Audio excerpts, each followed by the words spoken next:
परम मंगल।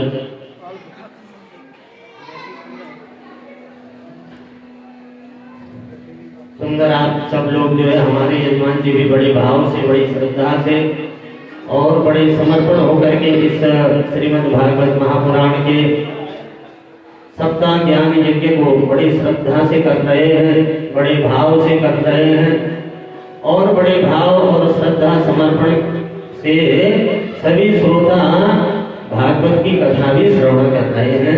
ये हमें दिखाई दे रहा है। आज चौथा दिन है तो हम देख रहे हैं कि बड़े एकाग्र मन से सभी भक्तगण कथा को श्रवण करते हैं।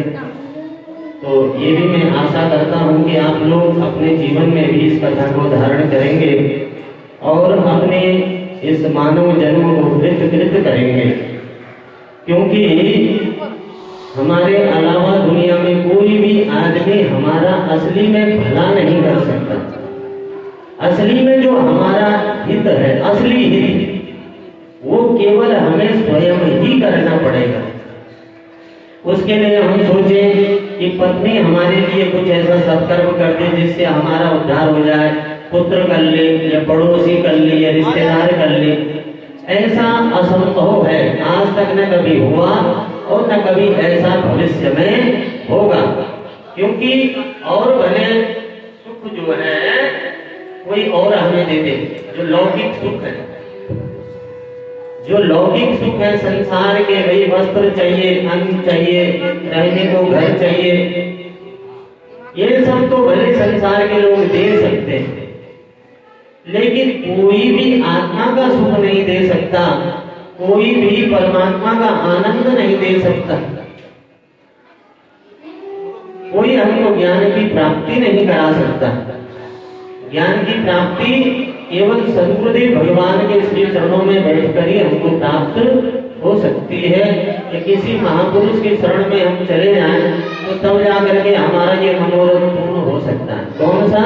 अथातो ब्रह्म जिज्ञासा, यानी भगवान को जानने की इच्छा अगर किसी की हो तो भाई गुरु ही उसको पूरा कर सकते हैं और या फिर भगवान पूरा कर सकते हैं। ऐसा जगत में कोई है नहीं कि जो इस इच्छा को पूरी कर दे।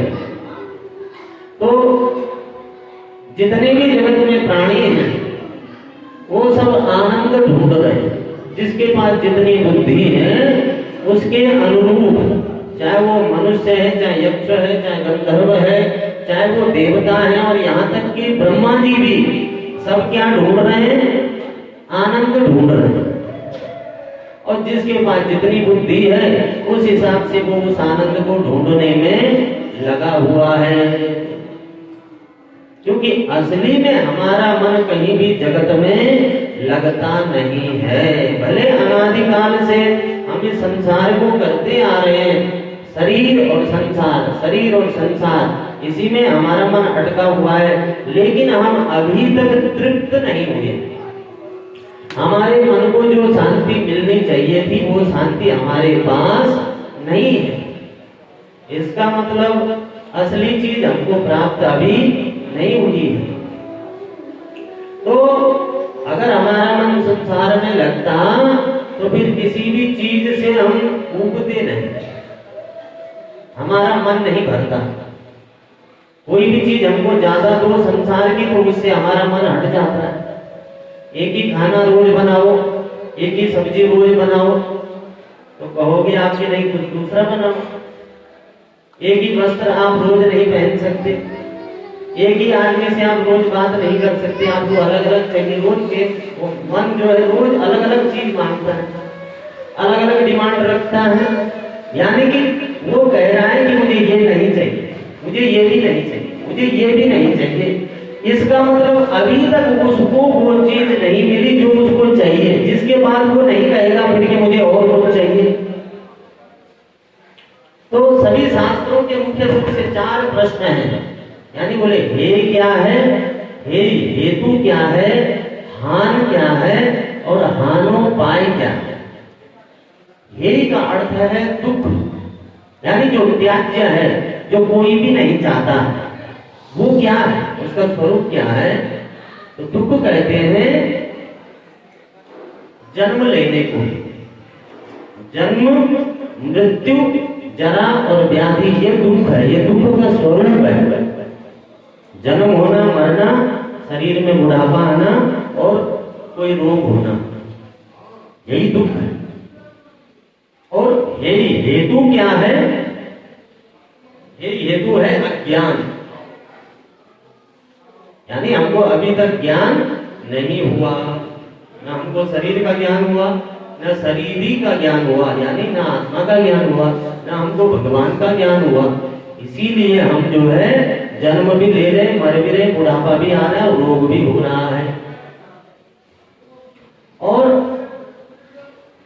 बोले हान क्या है? हान का अर्थ है जहां दुख लेस मात्र भी नहीं है, जहां केवल आनंद ही आनंद है। तो वो क्या है? वो ज्ञान अवस्था है, निर्बीज असंप्रज्ञात समाधि, जहां कर्म के बीज भी नहीं बचे, जहां का जीवन दिव्य है। और हानोपाय क्या है भाई? ज्ञान यानी भजन, भजन करोगे, भक्ति करोगे तो उससे चित्त का मैल धुल जाएगा, पवित्र हो जाएगा। और जब इस चित्त का सारा मैल धुल जाएगा तो वो उस आनंद के लायक हो जाएगा। अभी हमारा जो चित्त है वो उस आनंद को रखने के लायक नहीं है, यानी पात्र नहीं है ढंग से। बोले अगर शेरनी का दूध निकालना हो तो बोले सोने का पात्र चाहिए, कोई सामान्य पात्र होगा तो बोले उसमें छेद हो सकता है। शेरनी का दूध निकालने के लिए बोले सोने का पात्र चाहिए। तो वैसे ही यदि हम चाहते हैं कि अपने चित्त में आनंद को रख ले, तो उस आनंद को रखने के लिए हमारे पास पात्रता नहीं, वो पात्र ही उस लायक अभी नहीं है। ऐसे कामी, क्रोधी, लोभी, कपटी शरीर में यदि वो आनंद रख दिया जाए तो ये शरीर चूर चूर हो जाएगा, क्योंकि उसकी शक्ति को ये संभालने के लायक अभी है नहीं, उसमें अनंत शक्ति है। आप भी शक्ति स्वरूप हो, आप भी आनंद पूर्ण हो, लेकिन उसके लिए तो आपने कभी प्रयत्न किया नहीं है, कभी इंद्रियों को, अंतरों को किया नहीं है। तो यदि हम भक्ति करते हैं तो मुक्ति भी जो है भक्ति की दासी होती है। 4 प्रकार की मुक्ति होती है। वैसे यहां से जो वैकुंठ में जिनको मुक्ति होती है तो उसको 4 प्रकार से बताया गया। बोले सालोक्य मुक्ति, यानी ईश्वर के लोक में निवास करना, यानी भगवान के ही लोक में, भगवान के निज घर में, जहां पर सूर्य चंद्र नहीं है, वो लोग अपने आप प्रकाशित है, वहां पर वास करना, वहां रहना। यानी इस ब्रह्मांड की सबसे टॉप लेवल की फैसिलिटी वाला जो स्थान है, जहां बिल्कुल हम कहते हैं कि नहीं हम 5 स्टार में जाके खाना खाएंगे, 7 स्टार में, तो इस ब्रह्मांड का सबसे बड़ा 5 स्टार ऊपर है वैकुंठ लोक, जहां पर भगवान की सच्चिदानंद है और भक्त भी, वो भी चिन्मय बपू है। तो इसको कहते हैं सालोक्य मुक्ति, यानी विष्णु के लोक में उन्हीं के जैसा पार्षद बनकर रहना वहां। एक है सामीप्य मुक्ति, भगवान के लोक में, वैकुंठ में भगवान के समीप बैठना, जैसे आप और हम बैठे हैं ऐसे भगवान बैठे होंगे, ऐसे भक्त बैठा होगा, देखो कितना आनंद है। ये कहे बोले सारूप्य मुक्ति। सारूप्य का मतलब है भगवान के जैसे ही हो जाना, वो ऐसा लगता है कि ये भगवान ही है। भगवान के लोग वैकुंठ में भगवान के जैसा ही उसको सब कुछ प्राप्त हो जाता है। और ये कहे सायुज्य मुक्ति, यानी भगवान के लोक में भगवान के समान विभूति को प्राप्त हो जाना। तो अलग अलग ये मुक्ति भी है। लेकिन हमारा मन तो नित्य निरंतर भैया संसार में ये सब कैसे मिलेगा, ये तो बहुत दुर्लभ है। बोले मना मनोरथ छोड़ दे तेरा किया न होए, और पानी में घी उपजे तो रूखा खाए न कोई। अगर पानी से घी निकलता तो दुनिया में एक भी आदमी अभी तक ऐसा नहीं होता कि जो चुपड़ी रोटी नहीं खाता, यानी सब चुपड़ के खाते, कोई भी सूखी रोटी खाता ही नहीं, फटाफट निकाल लेते पानी से घी। लेकिन जिंदगी भर भी यदि तुम पानी को मथते रहोगे तो उसमें से कभी भी घी नहीं निकलेगा। लेकिन यदि तुमने भजन किया, भगवान के भजन में लग गए, तो एक न एक दिन वो आनंद प्रकट हो जाएगा। बोले मंदिर मंदिर मूरत तेरी, फिर भी न दिखी सूरत तेरी। मंदिर में भगवान की मूरत है, वैसे तो सब जगह परमात्मा है, हरि व्यापक सर्वत्र समाना, तो वो तो हर चीज में है, कण कण में है वो। लेकिन सूरत कहां है? मूरत क्या है? सूरत तक पहुंचने का रास्ता है वो। लेकिन ऐसे नहीं कि हम जिंदगी भर जो है उसी एक ही सीढ़ी पे खड़े रहे, ऐसा नहीं करना चाहिए। एक ही सीढ़ी पे खड़े हैं और कभी आगे बढ़ ही नहीं रहे जीवन में, तो सूरत तक जाने के लिए वो मूरत क्या है? साधन है।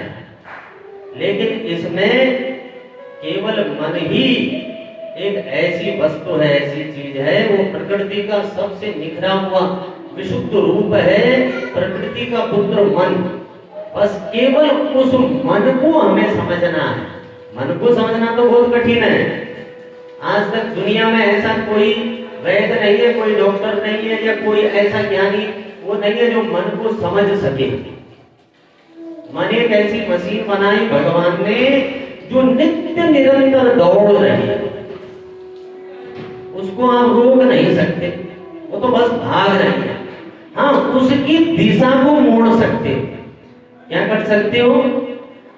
वो तो भागेगा, चाहे कहीं भी भगाओ, पर उसको अच्छी जगह भगाओ, अच्छी जगह दौड़ाओ, तो उससे कल्याण होगा। और नहीं तो फिर वो पतन की ओर तो वो दौड़ ही रहा है। जिस प्रकार भाई 4 माले की बिल्डिंग है और अपने को पानी नीचे चाहिए, तो टूटी खोल लो नल की, तो पानी सीधे आ जाएगा। लेकिन अगर 4थे माले पे पानी चढ़ाना है तो क्या करना पड़ेगा? बिजली चाहिए और मोटर चलाना पड़ेगा, मुश्किल जाके तब जाके वहां जल चढ़ेगा। तो यदि पतन करना है, अपना डिमोशन करना है और जन्म जन्म केवल दुख चाहिए, पुनरपि जननम पुनरपि मरणम पुनरपि जननी जठरे शयनम, तो कुछ मत करो, खाओ पियो सो, पतन अपने आप हो जाएगा। लेकिन अगर ऊर्ध्व गति प्राप्त करनी है, भगवत प्राप्ति करनी है, आत्मानुभूति करनी है, तो फिर पंप लगाना पड़ेगा नीचे से। इसलिए प्राणायाम करना चाहिए। अलग अलग बंद लगते, मूल बंद, उद्यान बंद, जालंधर बंद, योगी लोग लगाते। प्राण शक्ति नीचे को बह रही है, उसको रोकते। तो मन की अलग अलग अवस्था है, जागृत अवस्था, स्वप्न अवस्था, सुषुप्ति अवस्था, तुरीय अवस्था, ये सब अवस्थाएं हैं। मन कभी रजोगुण प्रधान हो जाता है, कभी सतोगुण प्रधान हो जाता है, कभी तमोगुण प्रधान हो जाता है। तो सतोगुण प्रधान मन ही जो है भगवान की भक्ति कर सकता है। सतोगुण प्रधान, तो सतोगुण प्रधान होने के लिए हमें जो है शुद्ध सात्विक अन्न खाना चाहिए, क्योंकि अन्न का प्रभाव अपने मन पर पड़ता है। तो सुंदर, आप लोगों ने कल अजामिल की कथा को श्रवण किया। आपने देखा कि अजामिल ने बड़े बड़े व्यभिचार किए और सारे कुकर्म किए। पहले तो बहुत बड़ा विद्वान था, आपने पूरी कथा कल सुनी, लेकिन संग का रंग ऐसे चढ़ा कि उसका जीवन बर्बाद हो गया। लेकिन संत महात्माओं की कृपा से केवल एक रात्रि को भजन सुनने को मिला, उसने प्रायश्चित किया, अपनी गलती को स्वीकार किया और उससे संतों की कृपा से अपने बच्चे का नाम नारायण रख लिया था। अंत समय में अपने भले बच्चे का ही नाम पुकारा, तो भी उससे भगवान के पार्षद आए और उसको जो है सीधे भगवान के नाम ले गए। तो अपने बच्चों का नाम ऐसे ही रखना चाहिए, राम श्याम गोविंद माधव पहले जमाने में रखते थे। बीच अब तो बहुत सुधर गए लोग, बीच में तो लोगों ने बहुत उल्टा सीधा नाम रखना आरंभ कर दिए थे, लेकिन अब फिर भी लोगों को सद्बुद्धि आ रही है, कहीं ना कहीं जो है भगवान के नाम से ही रखना चाहिए। कम से कम इस बहाने हम उसका नाम लेंगे तो भगवान का भजन हो जाएगा। आगे राजा परीक्षित कहते हैं कि भगवान मैंने सुना है कि देवताओं ने एक बार अपने गुरु बृहस्पति का अपमान कर दिया था और बृहस्पति रूठ गए थे।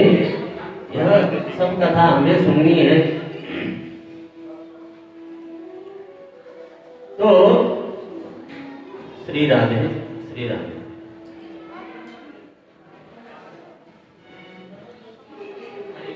हरि शरणम हरि शरणम।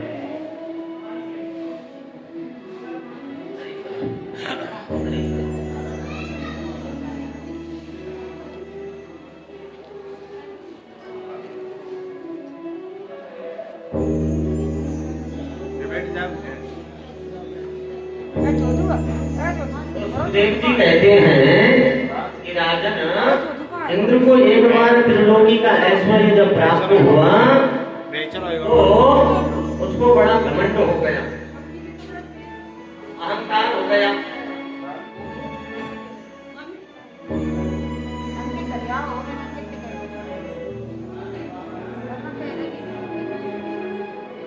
हरि शरणम हरि शरणम हरि शरणम हरि शरणम।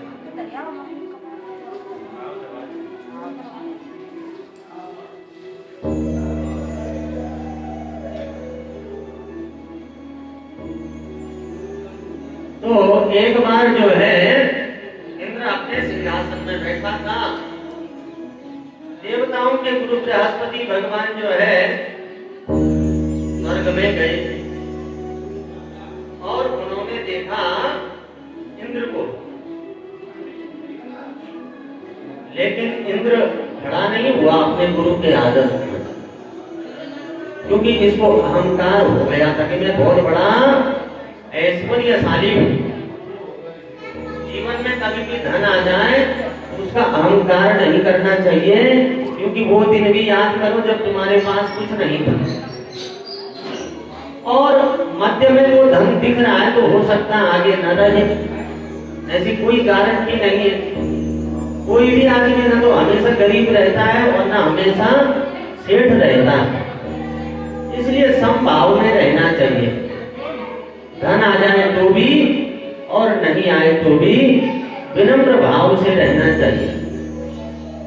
लेकिन इंद्र को बड़ा अहंकार हो गया।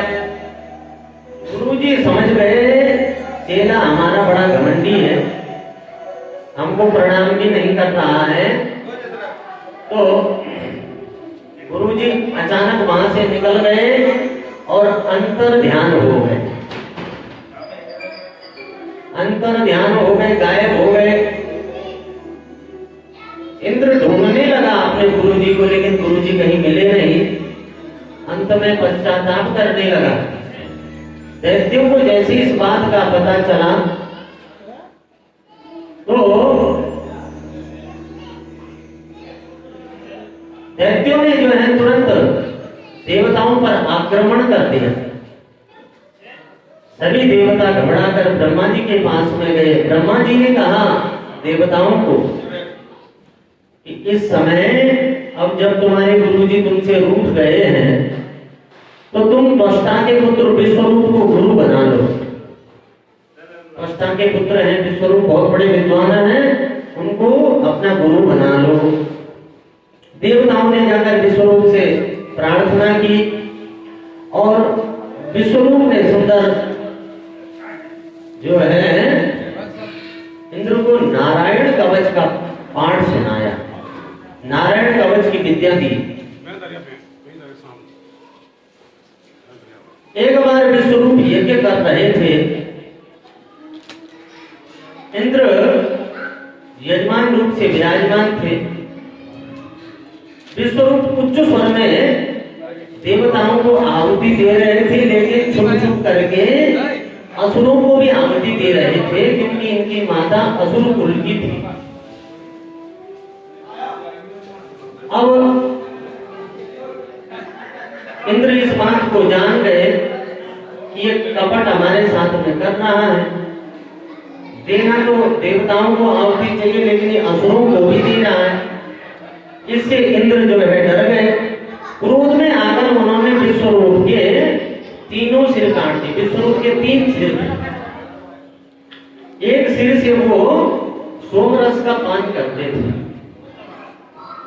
एक से सुना पान और एक से अन्न खाते थे। तो तीनों सिर काट दिए। तो सुरापान वाला पपीया बन गया, सोमरस वाला पपीया, सुरापान वाला गौरैया और अन्न खाने वाला तीतर बन गया। अब ब्रह्म हत्या का पाप लग गया इंद्र को। तो वो ब्रह्मा जी के पास में गए और ब्रह्म हत्या से इंद्र को मुक्त करने के लिए उन्होंने ये पाप 4 जगह बांट दिया। कहां? एक तो पृथ्वी को दिया, एक जल को, एक वृक्ष को और एक माताओं को, स्त्रियों को। तो पृथ्वी का आपने देखा होगा, कहीं पर कोई गड्ढा होता है तो एक समय आने पर वो अपने आप भर जाता है। जल में जो फेन बनता है, फेन ऐसे सफेद सफेद, वो भी ब्रह्म हत्या का ही पाप का हिस्सा है। आपने देखा होगा वृक्षों में दूध निकलता है, तो वो भी यही है। और माताओं को जो मासिक धर्म होता है, तो वो भी उसी ब्रह्म हत्या का चतुर्थांश है, जिससे कि माताओं में नया रक्त बनता रहे, उनका शरीर स्वस्थ रहे, इसके लिए ये माताओं को दिया गया। अब पश्चात ने देखा जबकि मेरे पुत्र की हत्या कर दी, तो उसने इंद्र को मारने के लिए यज्ञ आरंभ किया। अब आहुति दे रहे थे यज्ञ में, आहुति तो दे रहे थे कि जो इंद्र को मारे, इस यज्ञ से ऐसा असुर पैदा जो इंद्र को मारे। अब उद्दात स्वर में जो मंत्र बोलना चाहिए था वो अनुदात बोल दिया, और अनुदात में जो बोलना चाहिए था वो उद्दात स्वर में, यानी ऊंचे स्वर में जो बोलना चाहिए था उसको कम स्वर में बोला, और जिसको मध्यम स्वर में बोलना चाहिए था उसको उच्च स्वर में बोला, तो अर्थ का अनर्थ हो गया। देखो, वेद मंत्रों का उच्चारण बिल्कुल सही करना चाहिए। यदि उसका गलत उच्चारण होगा तो उसका फल भी उल्टा हो जाएगा। इसीलिए तो विद्वान ब्राह्मणों से ही सब कुछ कराना चाहिए। जो ब्राह्मण पढ़े लिखे नहीं तो उनको पढ़ना चाहिए, उनका कर्तव्य है, पढ़ो भैया, विद्या धारण करो, उसके बाद में पंडिताई करो, साधना करो, त्याग करो, तप करो, विद्या अर्जन करो, गुरु के चरणों में बैठ के उस गूढ़ रहस्य को समझो, तब जाके पंडिताई करो। उल्टा सीधा पूजन, उल्टे सीधे मंत्रों का उच्चारण अपने लिए भी घातक है और यजमान के लिए तो घातक है ही। तो कहना चाह रहे थे जो इंद्र को मारे, ऐसा असुर इस यज्ञ से उत्पन्न हो। उल्टा हो गया अर्थ, इंद्र जिसे मारे। तो उस यज्ञ से एक असुर उत्पन्न हो गया, बड़ा भयंकर, वृत्रासुर। वृत्रासुर उत्पन्न हो गए, बड़ा भयंकर असुर। सभी देवताओं को निकलने लगा, एक एक करके पकड़ करके, इतना भयंकर असुर।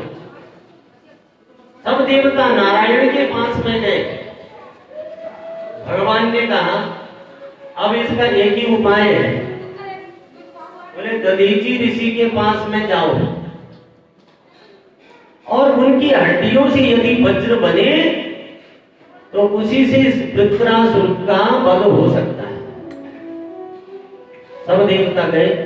अब बताओ, देवता अपने काम बनाने के लिए कुछ भी कर सकते हैं, भगवान ने कहा दधीच जी की हड्डियों को कैसे, तो वो ऋषि होंगे जो अपने हड्डी देने को तैयार हो गए, बता। तो जब ये याचना की तो दधीचि ऋषि ने कहा कि हम तैयार हैं, यदि सबके कल्याण के लिए ये जरूरी है तो वैसे भी शरीर तो क्या नश्वर है, इस शरीर से हमारा ज्यादा कोई मोह नहीं है, पूरा शरीर ही दान कर दिया। तो विश्वकर्मा के द्वारा वज्र का निर्माण किया गया। जैसे ही इंद्र के हाथ में वज्र देखा, वृत्रासुर ने उसको तुरंत भगवान की याद आ गई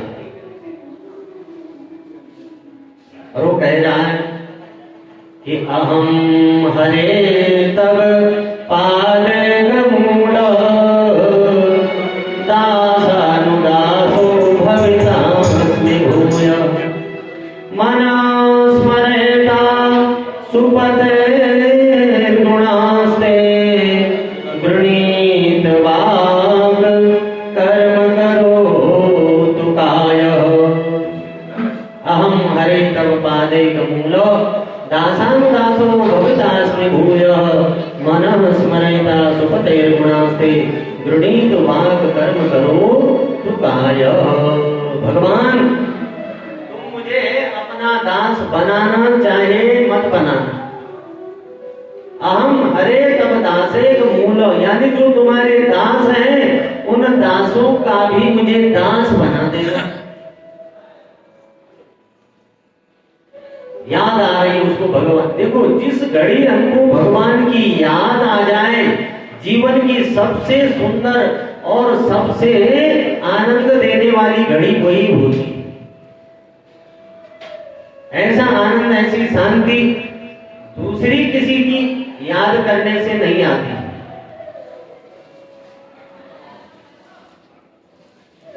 सुंदर अंत समय पे परम गति प्रदान हुई है वृत्रासुर को।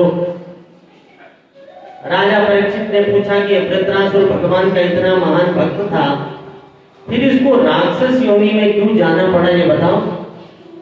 सुखदेव जी कहते हैं राजन वृत्रासुर पूर्व जन्म में चित्रकेतु नाम का राजा था और उसके कई पत्नियां थी, लेकिन कोई संतान नहीं थी।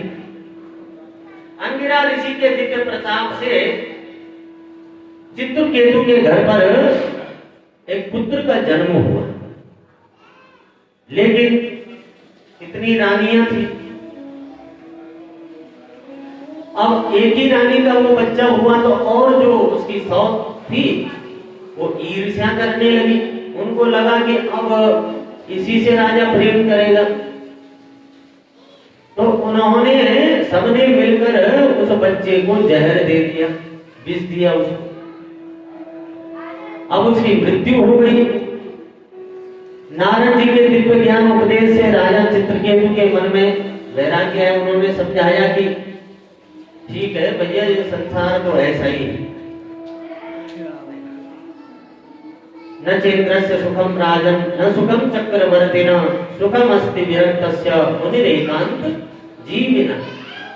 न चेन्द्रस्य सुखम राजन, न इंद्र को ही सुख है, न सुखम चक्रवर्तिना, जो चक्रवर्ती राजा पहले हुआ करते थे। चक्रवर्ती करते सप्तद्वीपवती राजा, पूरी पृथ्वी पे पहले एक ही राजा होते थे, उसको कहते हैं चक्रवर्ती राजा। न चेन्द्रस्य सुखम राजन न सुखम चक्रवर्तिना सुखम अस्ति विरक्तस्य मुनिरेकांत जीविना। कोई विरक्त है या एकांत में रहने वाला कोई मुनि है वो सुखी। तो वैराग्य आ गया, भगवान के नाम का जप ध्यान भजन में मन लग गया उसका, और अंततः उसे भगवान का पार्षद बनने का शुभ अवसर मिल गया। भगवान का पार्षद बन गया, उसके सभी पाप नष्ट हो गए। एक दिन आकाश में विहार करते करते भूत भावन भोलेनाथ माता पार्वती को अपनी गोदी में बिठाकर विचरण कर रहे थे। तो ये दृश्य जब इसने देखा चित्रकेतु ने,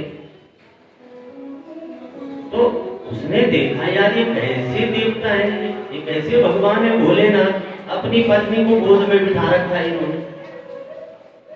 तो उनके मन में पाप आ गया। माता पार्वती समझ गई। माता पार्वती ने इनको श्राप दिया कि जाओ तुम राक्षस योनि में चले जाओ। कहां? तो भगवान का वो पार्षद बन गया। और पार्षद तो वो तब बना जब उसने भक्ति की। तो उस समय जो उसने भजन किया था उसी की स्मृति इसको हो गई। इसलिए भगवान को कभी विसारना नहीं चाहिए और नित्य निरंतर जो है भगवान का गुणानुवाद करना चाहिए।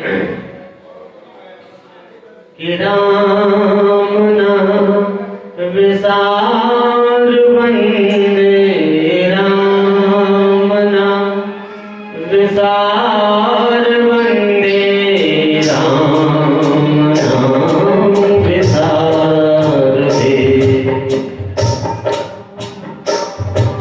विसार वंदे, राम विसार वंदे, राम नाम विसार दे।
के चरणों में पूछ रहे हैं कि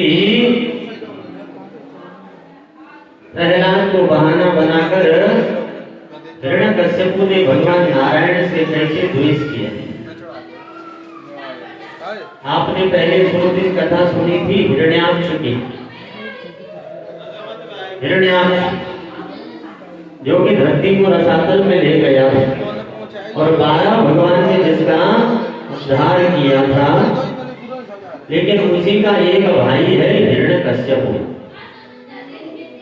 हिरण्याक्ष और हिरण्यकश्यप यही जो है रावण बने, यही कुंभकर्ण बने। एक बार रावण कुंभकर्ण बने, एक बार शिशुपाल और दंतवक्र बने। तो एक बार जो है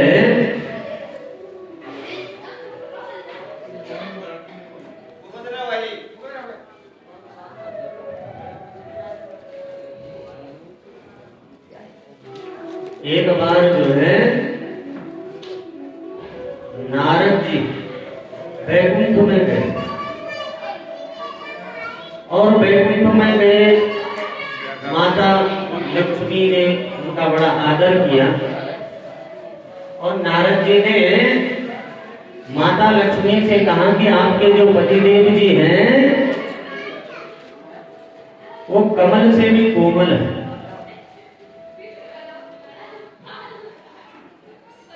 और लेकिन जितने कोमल हैं उससे कहीं ज्यादा कठोर है। श्री राधे हरि शरण।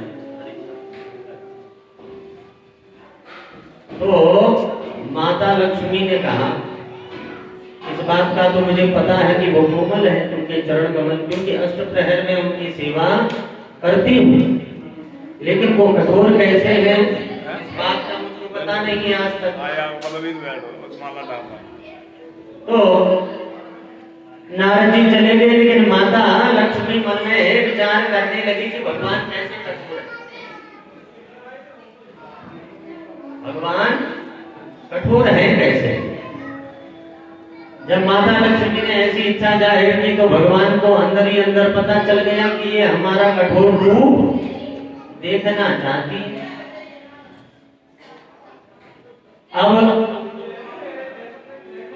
जय विजय द्वारपाल पर खड़े थे, द्वारपाल हाथ में बड़ी बड़ी गदा लिए। उसी समय माता लक्ष्मी के सामने भगवान ने उनको बुलाया, बोले इधर आओ। हाथ जोड़कर दोनों खड़े हो गए। स्वामी जी क्या काम है बताइए, आज्ञा कीजिए। बोले आप दोनों एक एक चोट गधे की मेरी पीठ पर मारो। ये बात सुनकर वो बड़े आश्चर्यचकित हो गए, विनम्र भाव से दंडवत हो गए, भगवान के श्री चरणों में गिर गए। बोले भगवान आपको मारने की तो क्या, हम आपको आपके नजर से नजर भी नहीं मिला सकते, आप ऐसा क्यों कह रहे हो? बोले हम कह रहे हैं मारो। बोले भगवान हम ऐसा पाप नहीं कर सकते। तो बोले ठीक है कोई बात नहीं, आगे भविष्य में तुमको मारना पड़ेगा। भगवान की प्रेरणा से एक बार सनत सनंदन सनातन सनत कुमार 4 ब्रह्म ऋषि आए वैकुंठ में, और जब वो द्वार पर पहुंचे,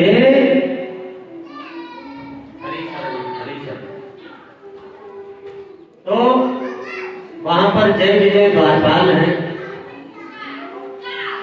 और उन्होंने उनको रोक दिया, अंदर जाने नहीं दिया। जब काफी देर तक अंदर नहीं जाने दिया तो सनकादिक ऋषियों के चित्त में क्रोध की उत्पत्ति हो गई और उन्होंने जय विजय को श्राप दे दिया, जाओ तुम 3 योनि में राक्षस बनो। तो वही पहले हिरण्याक्ष और हिरण्यकश्यप बने, फिर रावण कुंभकर्ण बने, फिर शिशुपाल और दंतवक्र बने। तो उसी समय अंदर से भगवान नारायण आए द्वार पर। बोले क्या बात हो गई, क्या हुआ? सनकादिक ऋषियों ने कहा ये हमको अंदर नहीं जाने दे रहे और इनको हमने श्राप दे दिया।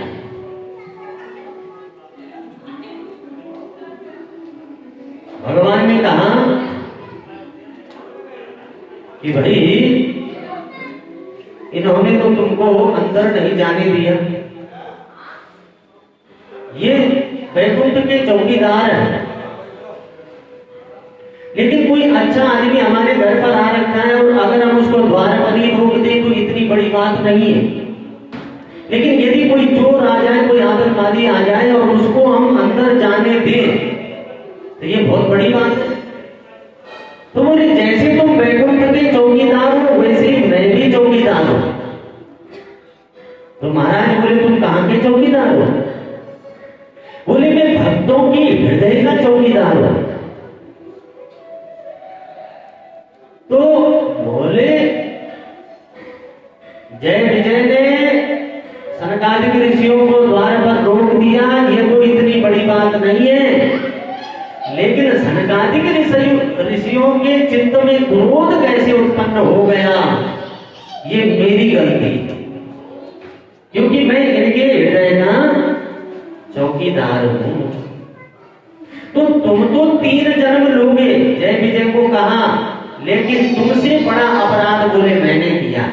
भगवान कह रहे हैं तुम 3 लोगे लेकिन मैं 4 जन्म लूंगा, 4 बार अवतार लेना पड़ेगा मुझको। तो इसलिए भगवान ने हिरण्याक्ष को मारने के लिए 12 बने, हिरण्यकश्यप को मारने के लिए नरसिंह बने, रावण और कुंभकर्ण को मारने के लिए राम बने और शिशुपाल और दंतवक्र को मारने के लिए भगवान कृष्ण बने। तो बोले तुम तो लोगे 3 जन्म, लेकिन तुमसे बड़ा अपराध मैंने किया। तो यही प्रश्न जो है पूछ रहे हैं कि प्रहलाद को बहाना बनाकर हिरण्यकश्यप ने कैसे भगवान से द्वेष किया। तो सुखदेव जी कहते हैं कि राजन कल मैंने आपको कथा सुनाई कि हिरण्यकश्यप का एक छोटा भाई था हिरण्याक्ष। भगवान ने 12 का रूप धारण करके उसका उद्धार किया। उसी समय हिरण्यकश्यप ने भगवान से वैर कर लिया कि मैं बदला लूंगा। बड़ा भारी विद्वेष पैदा हो गया मन में, अपने भाई की मृत्यु का बदला लेकर ही रहूंगा। हिरण्यकश्यप की पत्नी का नाम है कयादु। कयादु के 3 पुत्र हैं और चौथा पुत्र अभी हुआ नहीं है। हिरण्यकश्यप तपस्या करने के लिए चला गया और पत्नी से बोला कि वर्षों में लौटूंगा, कई साल लगेंगे मुझे। तो भगवान ब्रह्मा की घोर तपस्या आरंभ कर दी। ऊर्ध्वबाहु नभो दृष्टि, ऐसे आकाश में दृष्टि जमाकर एक अंगूठे में, पांव के अंगूठे में खड़ा हो गया और ओम ब्रह्मणे नमः, ओम ब्रह्मणे नमः ऐसे ब्रह्मा जी की आराधना करने लगा। इसने इतना भयंकर तप किया, इसके पूरे शरीर पर दीमक लग गई, हड्डियों का ढांचा बचा था, कुछ बचा ही नहीं। इतना घोर इसने तप किया भगवान ब्रह्मा का। अंत में ब्रह्मा जी प्रकट हुए। ब्रह्मा जी ने कहा क्या चाहिए तुम्हें? तो बोले तुम मुझे ऐसा वरदान दे दो जिससे कि न मैं अंदर मरूं न बाहर मरूं, न दिन में मरूं न रात में मरूं, न अस्त्र से मरूं न शस्त्र से मरूं, न किसी नर से मरूं न किसी पशु से मरूं और 12 महीनों में न मरूं। ऐसा विचित्र वरदान ये मांग रहा है। ब्रह्मा जी ने जब सुना बोले यार ऐसा वरदान आज तक किसी ने मांगा नहीं। थोड़ा दुविधा में तो पड़ गए ब्रह्मा जी कि क्या कहें। लेकिन अब दर्शन जब दे ही दिया है तो तथास्तु कह दिया। मन में विचार करने ब्रह्मा जी कोई बात होगी तो भगवान नारायण देख लेंगे, झेल लेंगे। तो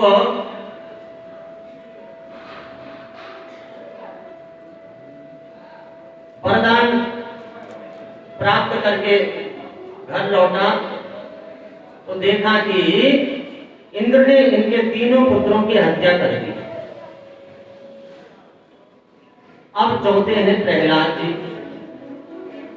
प्रहलाद का जीवन बड़ा ही विलक्षण है। बचपन से ही गोविंद से मिलने की बड़ी इच्छा है। संसार इनको अच्छा नहीं लगता है। छोटे से कभी कभी तो एकांत में बैठकर रोने लगते, कभी शांत मन से कहीं बैठे रहते, कभी खिलखिलाने लगते। बच्चों के साथ में इनका खेलना कूदना नहीं है, बड़ा शांत बालक है। कभी रोता इसलिए कि भगवान तुम मुझे कब मिलोगे। कभी खिलखिलाकर हंसता इसलिए कि भगवान तुमने मुझे मनुष्य बना दिया। अगर मुझे भी तुम पशु बनाते मैं भगवान का भजन नहीं कर पाता। इतना बड़ा शुभ अवसर तुमने मुझको दिया कि मैं प्रभु की भक्ति कर सकता हूँ। ऐसा देह तुमने मुझे दे दिया, धन्य है तुम्हारी कृपा। अब हिरण्यकश्यप चाहता था कि मेरे जैसा मेरा बेटा भी बने, मेरे जैसा बहुत बड़ा असुर बने। तो आसुरी विद्या प्राप्त कराने की इच्छा से गुरुकुल में भेज दिया और वहां पर पढ़ाने वाले गुरुजी हैं, शुक्राचार्य के पुत्र हैं संत और अमरथ। अब जब पहले दिन गए प्रहलाद जी स्कूल में और पढ़ करके घर पर आए, उसी समय अंक में भर लिया। हिरण्यकश्यप ने पुत्र को गोदी में बिठाकर पूछा है, बेटा आज तुमने स्कूल में जाकर क्या पढ़ा। तो प्रहलाद जी कहने लगे कि पिताजी मैंने तो ये अनुभव किया कि मनुष्य बचपन से लेकर बुढ़ापे तक सुख के लिए ही काम करता है, लेकिन बदले में उसको दुख की प्राप्ति होती है। और यदि सुख प्राप्त करना है तो सुख केवल गोविंद के नाम में, इसलिए नारायण का भजन करना चाहिए। जैसे अपने शत्रु का नाम सुना हिरण्यकश्यप ने, ऐसे ही थोड़ा सा अनमने से हो गए और तुरंत गुरु जी को पकड़ा दिया। प्रहलाद जी को बोले, अरे ऐसी विद्या कौन इनको सिखा रहा है, ढंग से पढ़ाओ बच्चों को, क्या उल्टी सीधी विद्या पढ़ा रहे हो।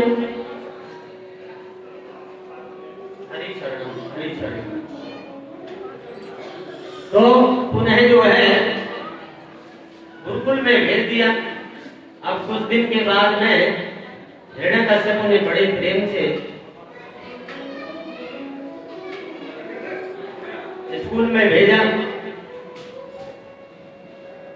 और स्कूल से पढ़ करके जब आया तो फिर जो है बालक को गोदी में बिठाकर पूछा, बेटा आज तुमने कौन सा ऐसा सुंदर पाठ पढ़ा वो मुझे सुनाओ।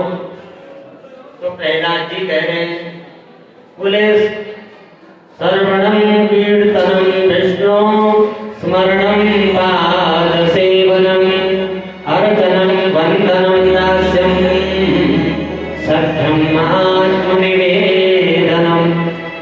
बोले सर्वणं कीर्तनं विष्णु स्मरणं पाद सेवनं अर्चनं वंदनं दास्यं सत्यम आत्मनिवेदनम। बोले उस नारायण को 9 प्रकार से हरि शरणम, 9 प्रकार से भगवान का भजन करना चाहिए। श्रवणम यानी भगवान की कथा को सुनना, श्रवणम कीर्तनम यानी भगवान की लीला कथाओं को अपने कर्णपुटों से श्रवण करना, विष्णु स्मरण यानी भगवान का ध्यान भी करना। पाद सेवन भगवान के श्री कमलों चरण कमलों का सेवन, उनकी सेवा शुश्रूषा करना, अर्चन करना, ऐसे आरती उतारना, वंदन करना और दास्य भाव से भगवान के दास बन जाना, सच्चे भाव से उनकी सेवा करना। जैसे अर्जुन बन गए तो सच्चे बन गए। और सबसे सुंदर है आत्मनिवेदन, जो गोपियों का भाव है। गोपियों की भक्ति कौन सी है? आत्मनिवेदन भक्ति, यानी भगवान की प्रसन्नता में प्रसन्न होती है, भगवान के दुखी होने पर दुखी होती है। अपना इनका न कोई सुख है न दुख है, भगवान के सुख में सुखी हो। इसी को प्रेम भी है।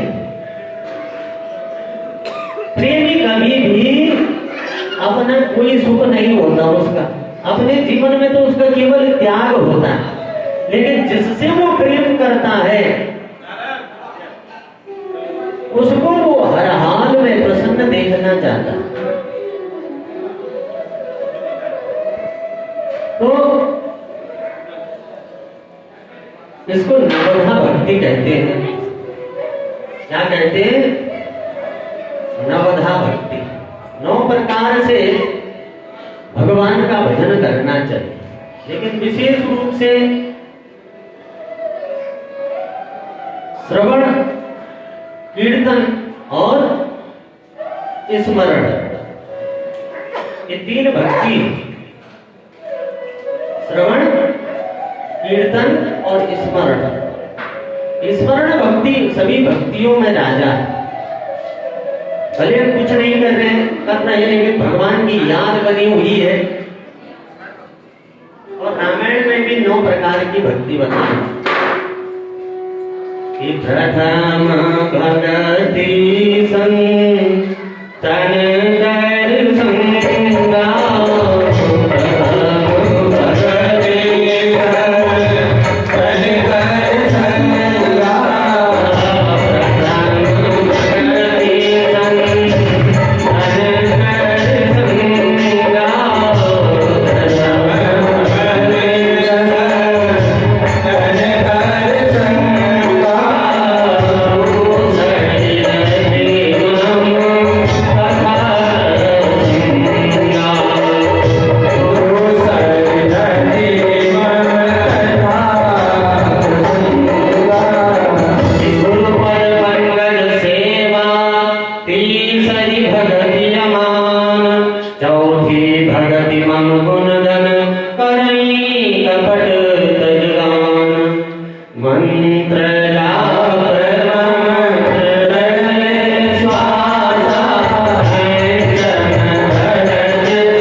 दूसरी रतिमम कथा प्रसंग, भगवान की कथा में आनंद प्रेम।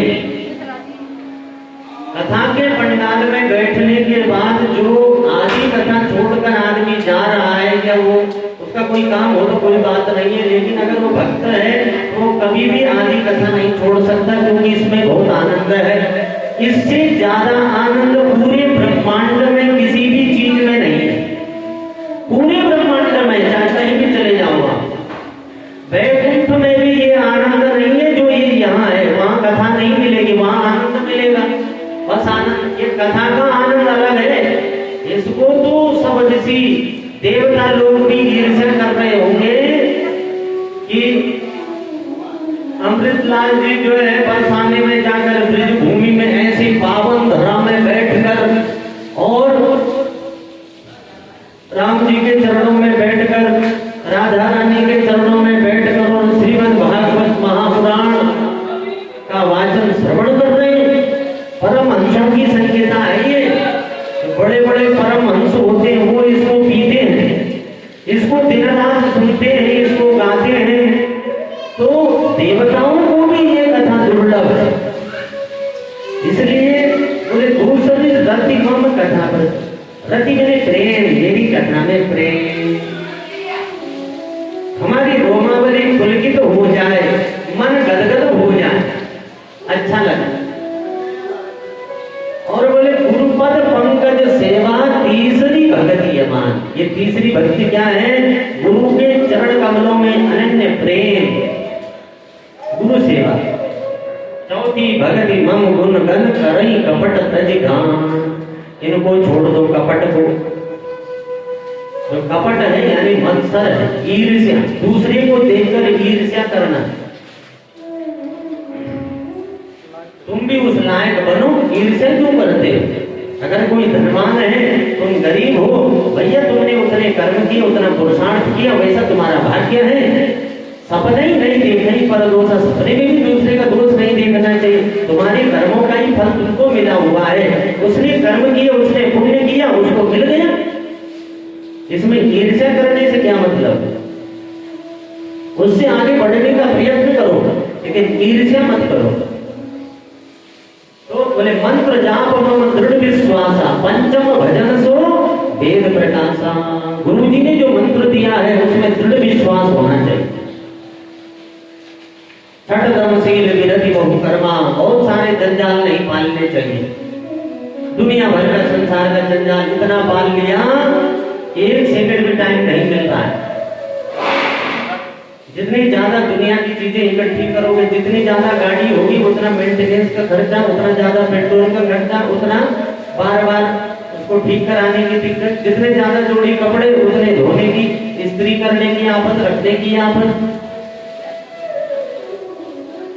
अब कोई विरक्त साधु है, 2 जोड़ी कपड़े, एक धोया एक पहना, छुट्टी ना बैग में रखने की। अब कहीं जाते हैं इतना कपड़ा रख लेते हैं आजकल लोग, उसी को घूमते रहते, उसी को ले जा नहीं पाते। आपत्ति आफत है कि नहीं? तो ज्यादा संसार करने में केवल दुख है।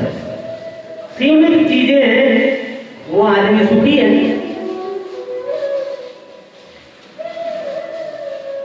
निरंतर सज्जन धर्म, महात्माओं का निरंतर संग करना चाहिए। सातव सममोई मय जग देखा, यानी जो ये जगत तुमको दिखाई दे रहा है, ये भगवान का ही स्वरूप है। पहले दिन हमने समझाया था, स्वयं भगवान ही बन गए थे ये संसार में। तो परमात्मा को सर्वत्र देखना। 3 प्रकार के भक्त होते हैं। वो सबसे बड़ा भक्त है जो सब में भगवान को देखता है। चाहे कीड़े में, मकोड़े में, कीट पतंग, गधा, कुत्ता, हाथी, घोड़ा, चाहे कोई भी है, सब में वो नारायण को ही देखता है। वो सबसे उच्च कोटि का भागवत भक्त। दूसरे कोटि का कौन है? बोले जो संत महात्माओं से तो प्रेम करता है, लेकिन जो नास्तिक लोग हैं उनकी वो उपेक्षा करता है, उनसे मन मुटाव रखता है, द्वेष करता है। ये दूसरे कोटि का, दूसरे नंबर का। संतों से, भक्तों से तो उसका प्रेम रहता है, उठना बैठना बात करना, लेकिन संसारियों से वो थोड़ा मन मुटाव रखता है। उनकी उपेक्षा करता है। और तीसरे नंबर का वो है जो मंदिर में जाके विग्रह में तो ठाकुर जी को देखता है, केवल मंदिर में जाता है, खूब घंटी शंख बजाएगा, खूब आरती उतारेगा, बाहर निकलते ही सबसे मनमुटाव, सबसे द्वेष, सबसे नफरत, किसी से ढंग से बात भी नहीं करेगा और उसको लगेगा मैं बहुत बड़ा भक्त बन गया हूं। तो जो सगुण साक्षात परमात्मा है वो तो भैया जीव जंतुओं में, भगवान कहते हृदय से अर्जुन तिष्ठति, मैं सबके हृदय में बैठा हुआ हूं। यानी जो सगुण ब्रह्म है, ये चल रहा है, हंस रहा है, बोल रहा है, ये प्रत्यक्ष है, भगवान नहीं है। तो मनुष्य तो प्रत्यक्ष भगवान है। विवेकानंद जी कहते हैं जिसको मूर्ख लोग बोले मनुष्य कहते हैं, मैं उस भगवान की पूजा करता हूं। यानी मनुष्य को ही ज्ञान होता है और किसी को नहीं होता। तो मोती संत अधिक कर लेखा, मेरे से ज्यादा बोले संत को सम्मान देना, संत भक्त की सेवा शुश्रूषा करना। और आठवां जथा लाभ संतोषा, जितना मिल जाए उसमें संतोष रखो। जो है हमारे पास हम उसका मजा लेते नहीं, उसका आनंद लेते नहीं और इच्छा जाहिर करते, इतना हो गया, इतना और चाहिए। बैंक में 10 लाख हो गए, अब इतने और चाहिए, अब 20 हो गए, अब इतने और चाहिए। वो तृष्णा कभी पूरी होने वाली नहीं है, कभी नहीं होगी। हम पूरे हो जाएंगे, वो नहीं होगा। इसलिए गौ धन, गज धन, बाज धन और रतन धन खान, और जब आए संतोष धन सब धन धूरी समान। संतोष धन का अर्थ यहाँ पर आत्म धन से, आत्मा का धन जिस दिन मिल जाएगा उस दिन सब धन धूरी समान। और सपना ही नहीं देखा ही परदोषा, हम कहते हैं पड़ोसी की वजह से मेरा ऐसा नुकसान हो गया, उसकी वजह से मेरा ये हाल हो गया, आज वो आदमी मेरे साथ ऐसा नहीं करता तो मैं ऐसा होता। ऐसा द्वेष करते, ऐसा हम जो है आरोप लगाते दूसरे पे। लेकिन बोले को न काम सुख दुख कर दाता, निज कृत कर्म भोग सब भ्रांत। सब अपने कर्मों का फल भोगते हैं। तो सपना ही नहीं, सपने में भी दूसरे का दोष नहीं देखना चाहिए। आज जो भी मेरी स्थिति है वो मेरे ही कारण। नवम सरल सब सन छल हीना, सरल स्वभाव रखना चाहिए, तो छल कपट नहीं करना चाहिए। और मम भरोसे या हरस, मेरा भरोसा रखना हृदय में, यानी भगवान के भरोसे रहना, राम भरोसे।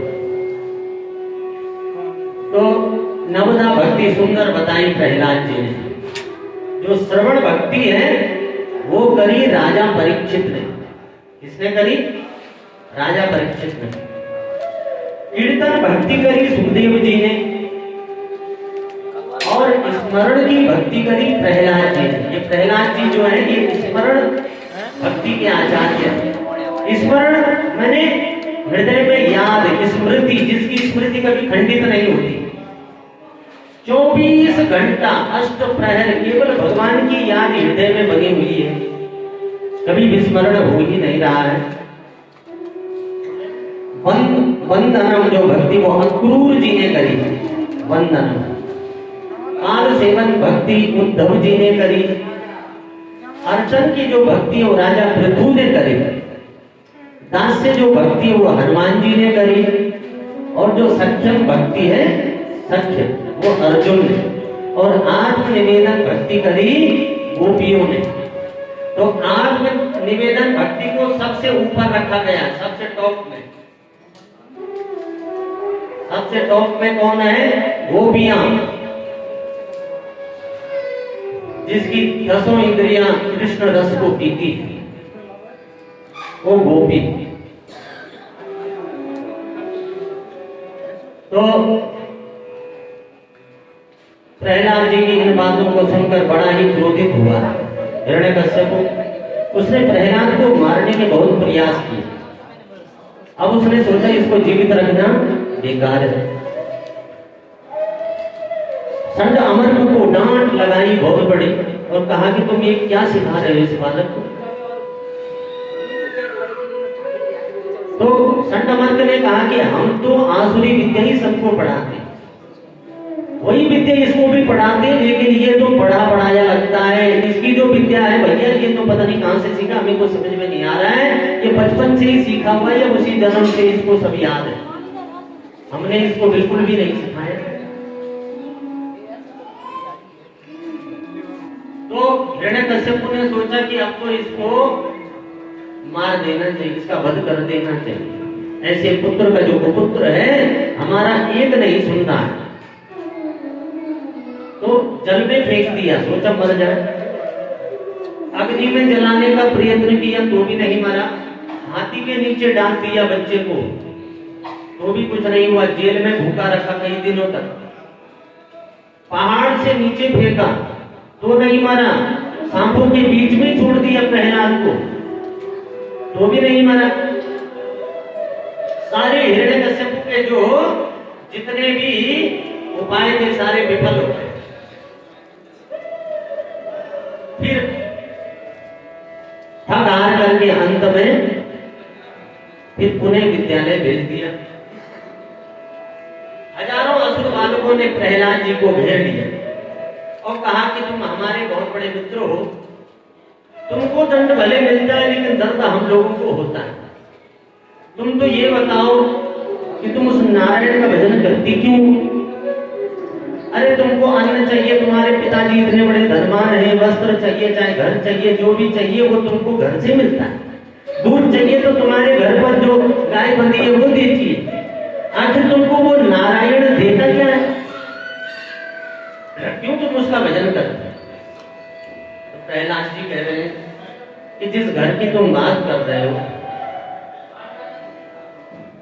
बोले घरानि भूमौ पसवो हि गोष्ठे नारी ग्रह द्वारे सखा संसाने देहस्थितायां परलोकमार्गे धर्मानुरागो गच्छति जीवयेको। बोले घरानि भूमौ पसवो हि गोष्ठे नारी ग्रह द्वारे सखा संसाने देहस्थितायां परलोकमार्गे धर्मानुरागो गच्छति जीवयेको। बोले जिस घर की बात तुम कर रहे हो, जब कोई मरता है तो घर तो वहीं छूट जाता है। घरानी भूमो पसवो ही गोष्ठे, जो कोई हमने गाय पाली हो, भैंस पाला, कुत्ता पाला, वो सब चौखट पर ही छूट जाता है, उसको साथ में लेके तो नहीं जाते तुम।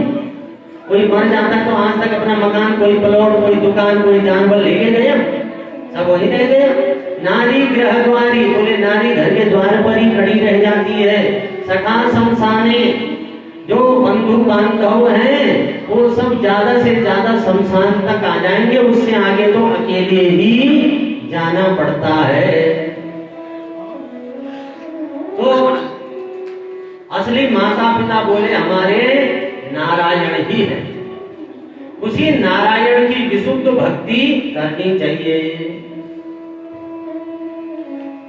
तो भक्ति दो प्रकार की बताई गई, एक सकाम भक्ति, एक निष्काम भक्ति। सकाम तो ये है कि हम फल के लिए भजन कर रहे हैं, ऐसा भजन करेंगे, जब तक करेंगे, सेव के कराएंगे तो हमको अमुक ऐसी चीज मिल जाएगी, कामना को लेकर यज्ञ करते हैं, तो ये सकाम यज्ञ, सकाम भक्ति है। निष्काम यानी कोई कामना ही हमारी नहीं है। तो सकाम भक्ति को ही मद भक्ति भी कहते हैं। मद यानी अहंकार आ जाता है,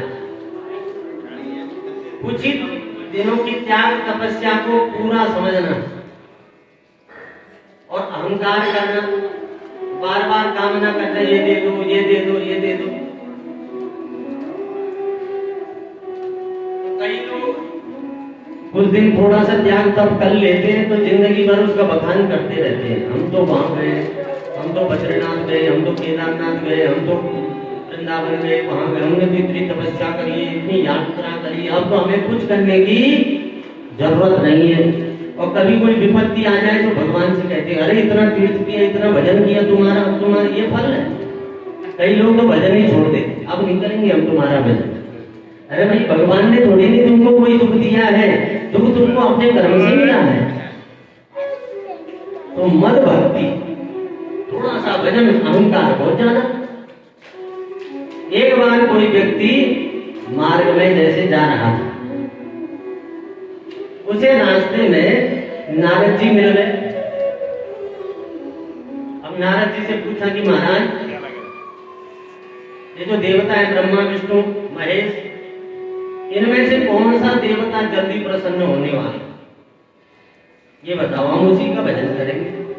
नारद जी ने कहा सबसे जल्दी प्रसन्न होने वाले ब्रह्मा जी हैं, बोले उनके पास जाओ। वो सीधे ब्रह्मा जी के मंदिर चला गया, पुष्कर। पुष्कर में ब्रह्मा जी का मंदिर है। पुष्कर चला गया, 3 महीने खूब तपस्या की ब्रह्मा की। ब्रह्मा खुश हो गए, प्रकट होकर बोले मांगो, क्या चाहिए तुम्हें? भगत बोला भगवान आपके दर्शन हो गए, बाकी क्या चाहिए? ब्रह्मा जी बोले तो क्या शंकर जी ही वरदान दे सकते हैं? क्या विष्णु ही वरदान दे सकते? क्या हम नहीं दे सकते? अरे हम भी विधाता हैं, हमको ऐसे मत समझो तुम, जो तुम मांगोगे वही मैं दूंगा। और तुमने 3 महीने मेरी भक्ति करी है, तो वरदान भी तुम 3 मांग लो, तुमको छूट है।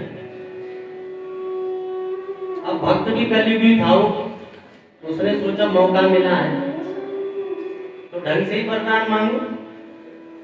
तो कह रहा है पहला बार ये दे दो कि मेरा मकान बन जाए, मेरे पास मकान नहीं है। दूसरा बार ये दे दो कि मेरी शादी हो जाए। और तीसरा बार ये दे दो कि जब चाहूं तब 3 बार और मांग लूं। समझ रहे हो? कलयुग का भक्त था, तीसरा वरदान क्या मांग लिया? बोले ऐसा वरदान दे दो कि जब इच्छा करूं भविष्य में, जब चाहूं तब 3 वरदान और मांग लो। तो ब्रह्मा जी ने भी पहले तो मन में विचार किया, लेकिन अब सोचा कि ज्यादातर लोग मेरा भजन करते नहीं, बड़ी मुश्किल से एक चेला मिला है, तो तथास्तु कह दिया। भगत का तुरंत मकान बन गया, शादी भी हो गई। रात्रि को सो रहा था भक्त घर के अंदर, बारिश आई और मकान का सारा रंग था जो वो सब धुल गया। पेंट नकली रहा होगा, निकल गया। भगत ने वहीं से पुकारा, हे ब्रह्मा जी। ब्रह्मा जी आए, बोले क्या बात है?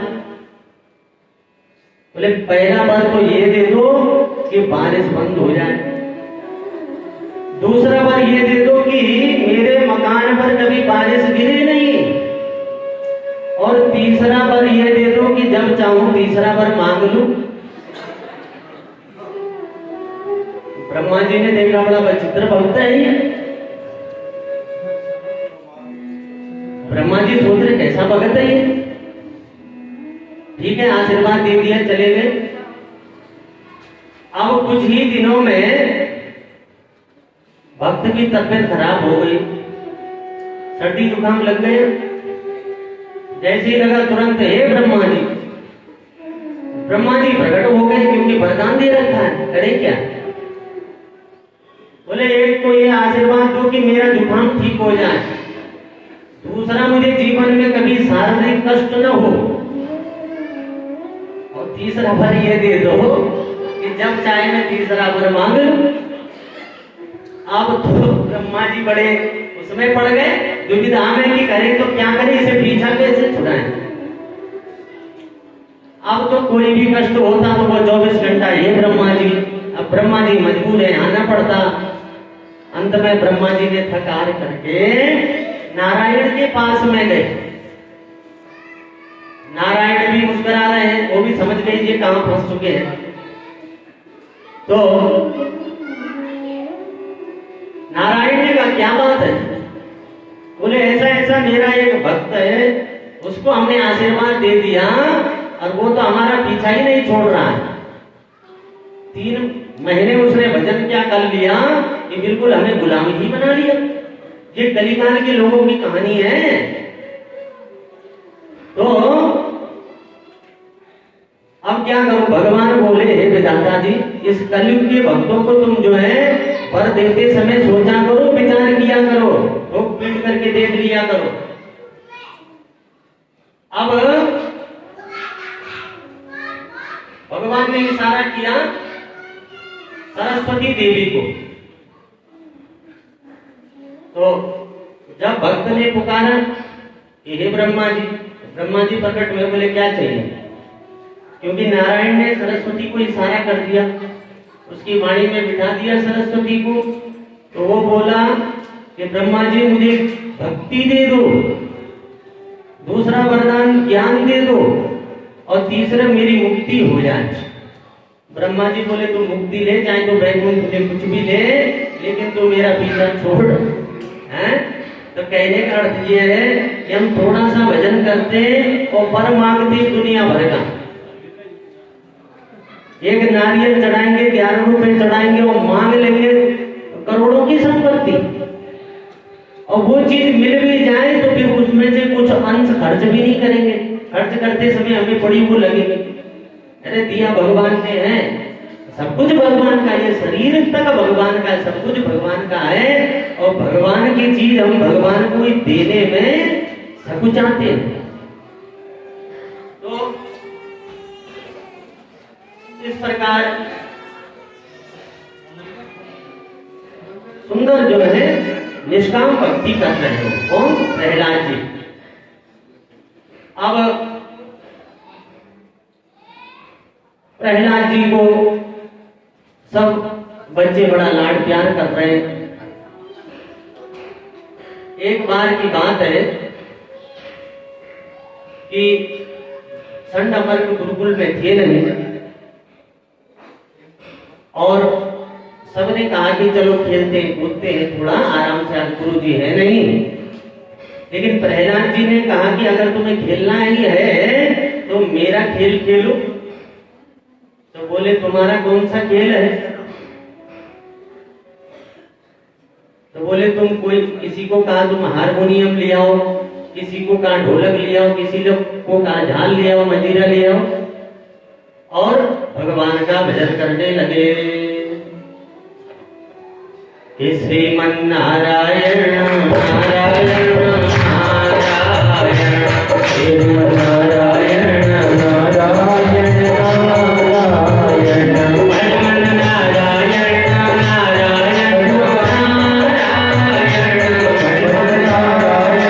नारायण नारायण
नाम संकीर्तन किया प्रहलाद जी ने सभी असुर बालकों के साथ में, उसी समय वहां पर शुक्राचार्य के पुत्र जो इनके गुरुजी थे संड और अमर दोनों वहां पर आ गए। जब उन्होंने ये दृश्य देखा कि पहले तो ये अकेले ही ऐसा करता था, लेकिन ये सबको जो है बिगाड़ रहा है, सबको भगवान नारायण का नाम रटा रहा है, ये बात उन्होंने जाकर के हिरण्यकश्यप को बताया। और आज हिरण्यकश्यप को बड़ा क्रोध आया, दौड़ते हुए आया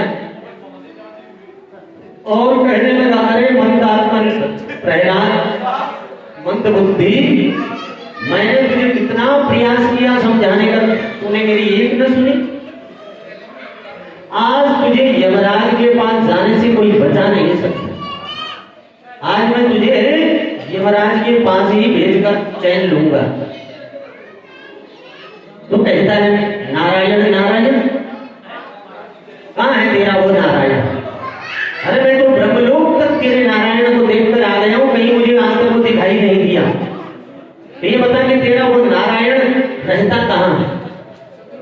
तो प्रहलाद जी कह रहे हैं कि आप तो प्रश्न ही हमसे गलत पूछ रहे हो कि तेरा नारायण कहां रहता है। वो नारायण तो कहां नहीं है, वो तो सब जगह है।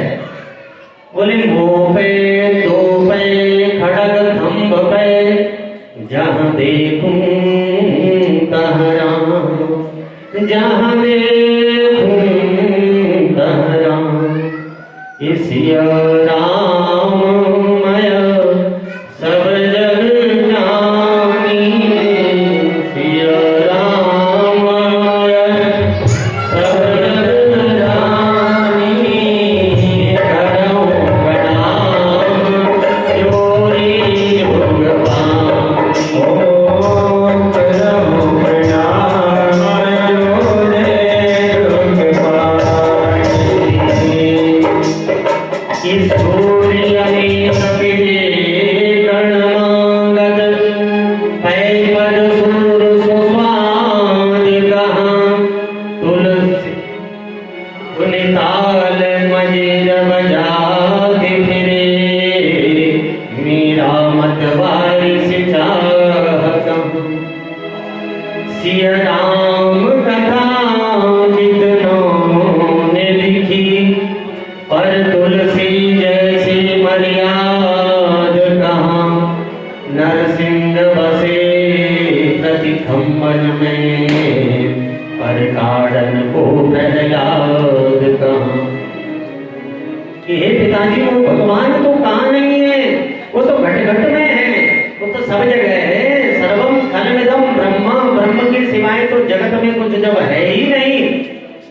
पूरा जगत में ओतप्रोत रूप से वो भगवान ही समाया हुआ है।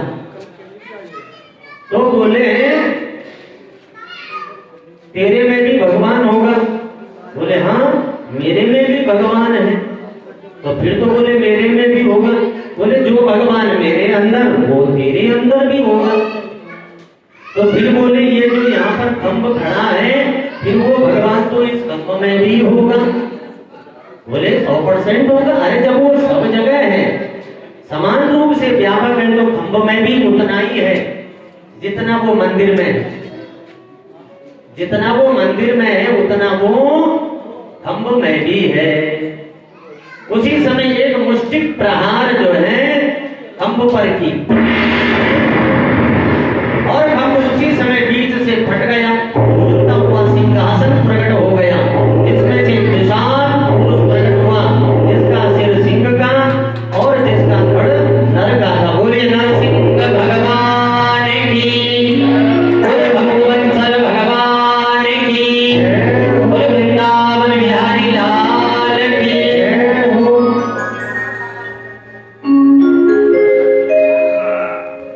भयंकर युद्ध हुआ है नरसिंह भगवान और हिरण्यकश्यप के बीच। अंत में भगवान ने हिरण्यकश्यप को उठा लिया, अपनी गोदी में लिटाकर देहली पर ले गए